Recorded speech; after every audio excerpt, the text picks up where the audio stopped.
Welcome back on the AM show, and more content coming your way. Now, the Advocates for Christ Ghana has put together the Alternative Manifesto Forum. This forum or this platform brings together political parties, media, civil society, and other key stakeholders and provides an opportunity for the Christian community, who actually constitute over 70% of Ghana's population, to give critical input and feedback to political parties and actors. All very interesting, right? Well, we're joined now by Edem Sinanu, who chairs the A4CG, as they call it, and he joins us via Zoom at this point in time. Mr. Sinanu, thank you very much for actually joining the conversation this morning. Let's start by finding out how you're doing. I see you right over there. How are you doing this morning, sir? I'm doing fine. Thank you for having me. Great. Now, Advocates for Christ Ghana, you're a growing movement of professionals, parents, pastors, and others, all of whom are Christian, by the way, seeking to provide a permanent and proactive voice on national issues in Ghana. But tell us, what exactly is your vision? What exactly is your mission? So our vision is to be a lead Christian organization in the country, promoting the consolidation of biblical values in all sectors of national life. And so that's a core area. We're just looking at how we can get values into what people do, especially since the country is 70% Christian. We want to see those values clearly reflected in what we do in various sectors of life. In terms of our mission, we're focusing on policy advocacy, capacity development, and prayer on issues that affect the nation. And working together with other Christian organizations in order to achieve this.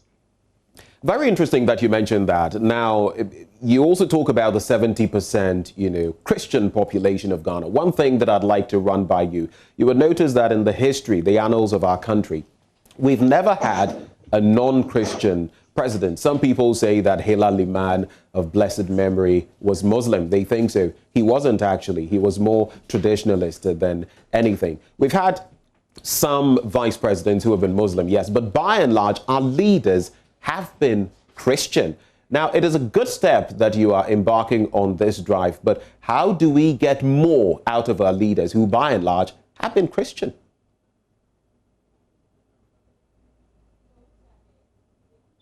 Mr. Sinanu, did you hear the question? Okay. Mr. Sinanu, I'm going to recap the question, but I just want to find out whether you actually heard. You can hear me now. Mr. Sinanu, can you hear me? So we're going to try to reconnect with Mr. Edem Sinanu, who chairs the A4CG, and he joins us via Zoom. The entire concept is simply to influence political decisions, parties, leaders, and all of that, but from an apolitical stance, and also to provide this alternative manifesto. That is the plan. So we're connecting with Edem Sinanu once more. I'm going to run that question by you once more, sir. So, Edem, can you hear me?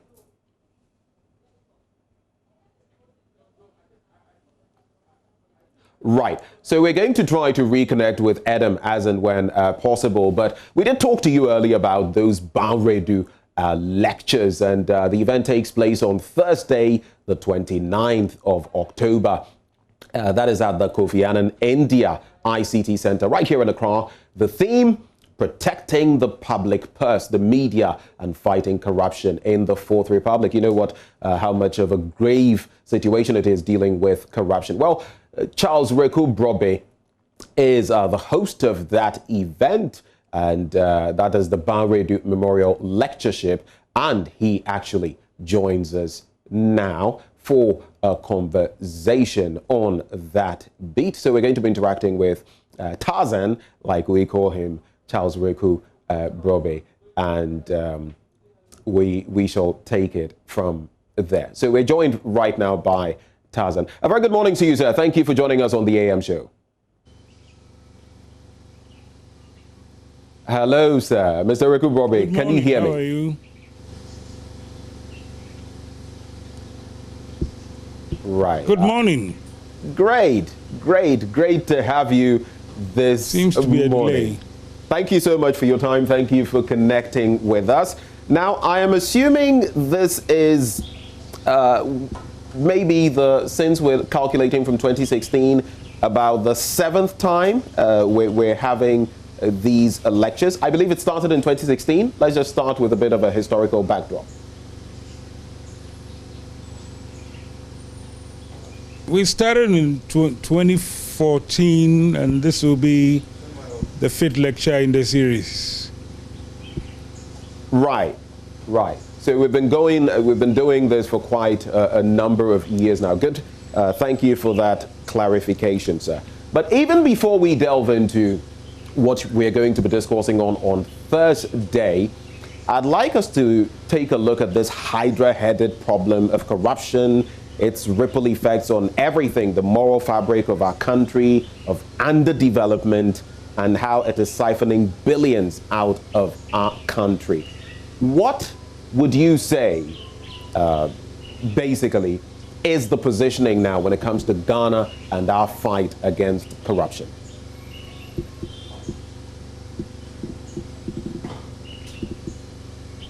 I didn't hear that too well. What did you say? Ask Ghana. Mr. Rekubrobi, so I'm simply saying that years down the line we've organized this event, but in terms of our battle against corruption, we still have a long way to go. How far have we come, basically, and how much farther do we have to go from where you sit?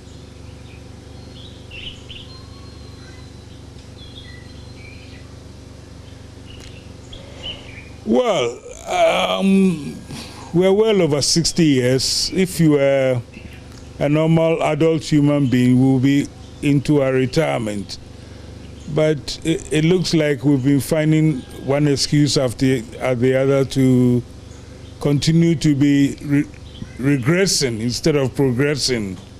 But if we were to get into that conversation, it will probably take 2 mornings. But I think part of the problem is that we think that somebody should drop development from heaven like Moses dropped the tablets. Right, right. Well, interesting perspective there. Now, in 2018, for the 3rd lectures that you actually organized, you had the Auditor General, Daniel Yaudomelevo, speaking, and you actually spoke about catching the horse before it bolts when it comes to corruption. Don't you think the horse of corruption has already bolted in Ghana?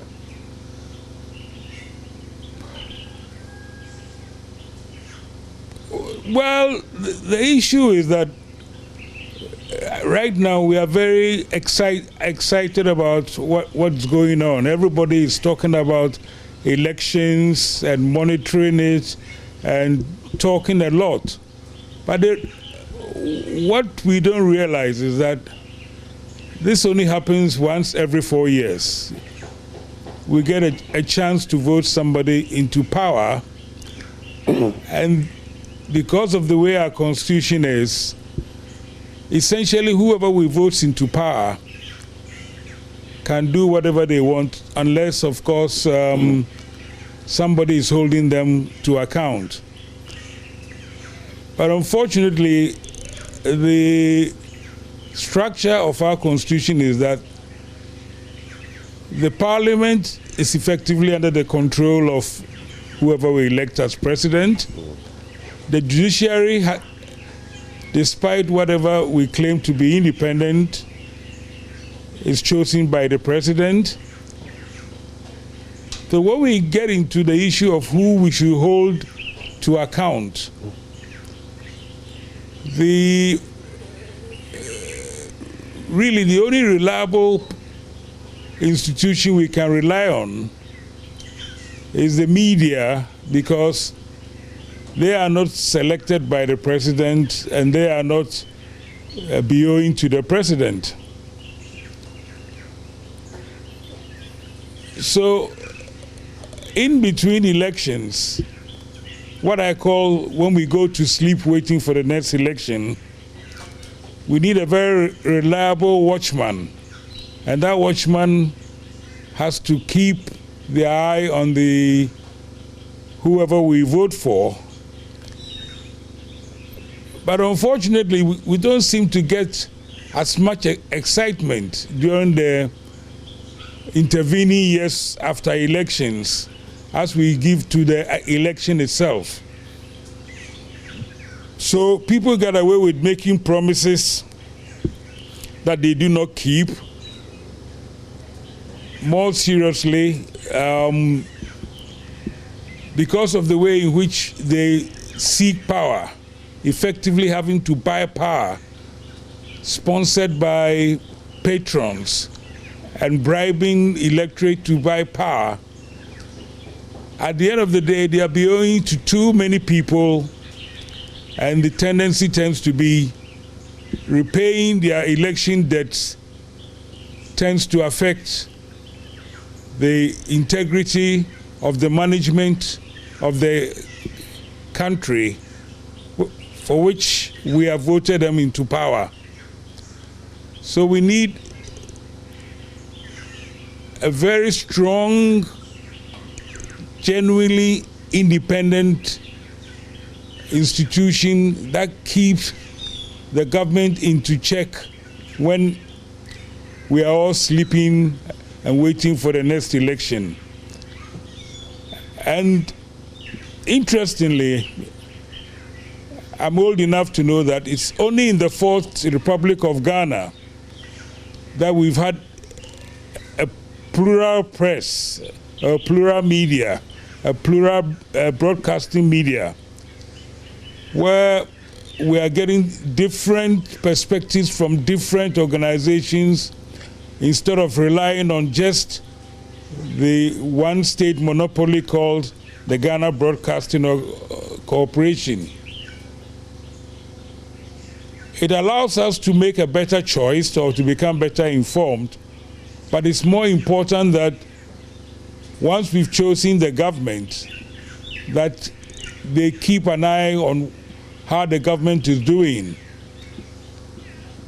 And it is that, for me, is the most important function of the media, that they watch over the government while we go to sleep. And so, in this kind of situation, it's important that we get accomplished, dedicated, and useful practitioners who will examine everything government does, ensures that they do it according to the laws of Ghana, ensure that they put the public interest ahead of the private greed. Right. And it's very opportune for us that this year we are blessed with having one of the most accomplished practitioners of this watchman's role in the Fourth Republic to share with us their own ideas and vision of how they've managed, in a sense, to keep power under control, keep power under account, and ensure that the promises they give us, they deliver and they perform as set down in the law. But more importantly, it also coincides with the idea that we need to cherish those who go into public office, very few of them, and are recognized by everybody as having a high level of integrity and able to put their public service ahead of the personal greed that informs too many of our political classes. I have been fortunate in being involved in the Fourth Republic right from the get-go. And in my view, the most accomplished public servant I've had to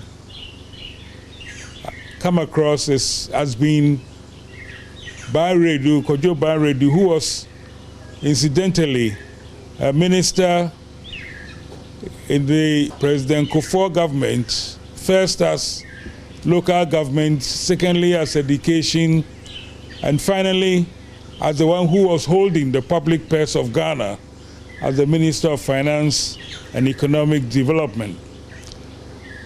And I had the pleasure and the fortune to work with him in his last role. And I do not think that the kind of exemplary public service that he showed in managing the public purse of Ghana deserves that, even though he died in office and is no longer with us, we should recognize and establish and memorialize the kind of good service that he displayed. Right. You know, there used to be a very famous Ghanaian who used to say, is Ghana worth dying for? Well, maybe Mr. Wiredu did not die for Ghana in office, but the achievements of integrity, hard work, exemplary service, etc., ought to be recognized so that it can be an example to others who need to know that public service is actually a service. Right. It is not an opportunity to dip your hands into the till and make yourself richer than making the public good much better served. Well, Doc, this is where we're going to have to wrap up, but we're very grateful for your time, Dr. Charles Reku-Brobe. He is actually host of the Wiredu lectures coming off on Thursday. We are now joined via Zoom as well by ace investigative journalist Manasseh Azure-Awene. He's actually going to be the speaker on the day. I was talking to you that a short while, some years back, we had Daniel Domelevo, our Auditor General, as speaker. Well, this year is going to be the man Manasseh Azure-Awene. Manasseh joins us via Zoom. Manasseh, thank you very much for connecting with us this morning. So, since Dr. Reku-Brobe has already told us about what exactly is going to happen in the memorial lectures and all of that, let me find out from you. What are we to expect come Thursday? Well, there is a saying that if the drummers are coming towards your house, you don't run to face them or meet them.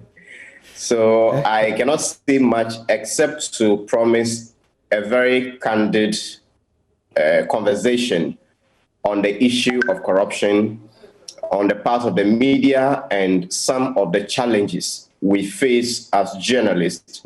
We are part of the problem, and I'm going to explain that on Thursday, God willing. But also there are external factors that make it very, very difficult for people who decide to dedicate their lives to fighting corruption face. So I can promise a very candid discussion and undiplomatic. It will be said as it is. Those that need to be called out will be called out so that we can look at a way forward. Well, Manasseh, to wrap up with you, of course, you've faced quite some challenges in your own, investigative journalistic journey. The likes of Anas Arima-Yawanas, the likes of Edward Aditi, who conducted that investigative piece that exposed the regional minister, so to speak, among others, have been at the wrong end of some people in power. What would you say, just to give us a snippet, is the way forward? Is it more protection from the state? What is it? Give us some snippets at least, Manasseh. I think we will need a leadership that is tolerant. And I've written about it before. I did not start investigative journalism in the Akufo-Addo regime, but I can say this is the regime that makes it more fearful to do the kind of work we are doing. You've mentioned Edward Adeti. I have faced some myself. You've seen Anas. You've seen this guy, the murder of Ahmed Swale, and a host of issues. Even civil society members have not been spared in recent times. So all that we are asking for is give us the peace of mind to be able to do our work. We are already sacrificing a lot. We are already facing a lot of attacks from the people we fight. So if we have a government or an administration that is not tolerant enough to dissenting views, it makes it extremely dangerous. You see what happened to some modern Ghana journalists. I never thought Ghana would experience any such thing in the Fourth Republic. And nothing has happened to the people who arrested them, kept them, and allegedly tortured them. I asked them a week ago, and they still have their laptops and also phones with the national security. This is unacceptable. And I think the president we have, his body language has not shown much tolerance like the one I personally experienced under the presidency of John Dramani Mahama. Well, thank you very much, Manasseh Azuri Awini. And I wish you the very best as Speaker on the day. Do deliver. Well, that is Manasseh Azuri Awini. Now, the event is slated for this Thursday, actually the 29th of October, 2020. The venue is the Kofi Annan India ICT Center in Ridge in Accra. The time is 16 hours GMT, 4 o'clock. It's the 2020 Wiredu Memorial Lecture. But let's quickly go back to that conversation we were having earlier with Mr. Edem Senanu and the Alternative Manifesto Forum, A4CG, actually, A4CG, as they call it, providing an opportunity for Christians to also give their input as far as political parties are concerned. Mr. Senanu, welcome back. So we're discoursing on your mission and vision, but tell us a bit more about the program. What are we looking at? What is the date to take stock of? What is next for the Alternative Manifesto Forum? Well, the date is Wednesday, 28th. That's just tomorrow. It's at the Ghana Academy of Arts and Sciences. What will be happening is that we'll have political party representatives, civil society, advocates for Christ itself will be there. Media will be represented a lot because we're trying to put this message out across to media. We will be looking at 12 sectors of the economy, starting from governance and law through economy to finance to education, health, environment, agri, and what have you. The intention is to examine very closely the two major political parties, their manifestos, what they've put in there, compare them to what we believe as Christians ought to be the key issues going into an election. And our take is that there are many areas where there are gaps that the citizens of this country want to see change, which have not been covered. And we want to be able to follow up with them to ensure that we are influencing the kind of change that moves this country forward.